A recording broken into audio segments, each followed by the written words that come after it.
FIFA ലോകകപ്പ് വിജയിച്ച Spanish ടീമിന് തലസ്ഥാന നഗരമായ മാഡ്രിഡിൽ അതിഗംഭീര വരവേൽപ്പ്. സ്പെയിൻ രാജാവ് ഫെലിപ്പയും കുടുംബവും നേരിട്ടെത്തിയാണ് മാഡ്രിഡിൽ വിമാനമിറങ്ങിയ സ്പാനിഷ് താരങ്ങളെ സ്വീകരിച്ചത്. ലോകകപ്പുമായി തിരിച്ചെത്തിയ താരങ്ങളെ സ്വീകരിക്കാൻ സ്പെയിൻ പ്രധാനമന്ത്രി പെഡ്രോ സാഞ്ചസും എത്തിയിരുന്നു. പിന്നാലെ രാജകൊട്ടാരത്തിൽ സ്വീകരണവും ഒരുക്കി. മാഡ്രിഡ് നഗരത്തിലെ ട്രോഫി പര്യടനത്തിൽ 20 ലക്ഷത്തോളം പേർ പങ്കെടുത്തു. താരങ്ങൾ ഒരുമിച്ച് തിളങ്ങുന്നു എന്നെഴുതിയ ഓപ്പൺ ബസ്സിലാണ് സ്പാനിഷ് ടീം മാഡ്രിഡ് നഗരം കറങ്ങിയത്. പ്രധാനമന്ത്രിയുടെ വസതിയായ മോൺക്ലെ കൊട്ടാരത്തിനു സമീപത്തു നിന്നാണ് ടീമിന്റെ വിജയാഘോഷങ്ങൾ തുടങ്ങിയത്. ആരാധകരുമായി സംസാരിച്ചും നൃത്തം ചെയ്തും അവർ വിജയം ആഘോഷിച്ചു.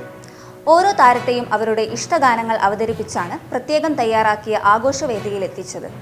25ാം പിറന്നാൾ ആഘോഷിക്കുന്ന അലക്സ് ബയേനയാണ് സ്വീകരണ പരിപാടികളിൽ ട്രോഫി ഏന്തിയത്.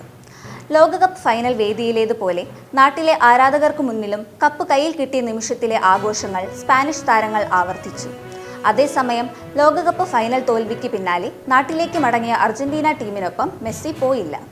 താൻ ലീഗ് കളിക്കുന്ന അമേരിക്കയിൽ തന്നെ മെസ്സി തുടരുകയായിരുന്നു. ഫൈനലിൽ തോറ്റെങ്കിലും ആയിരങ്ങളാണ് പിന്തുണയുമായി ബ്യൂണസ് അയേഴ്സിൽ ടീമിനെ സ്വീകരിക്കാനെത്തിയത്.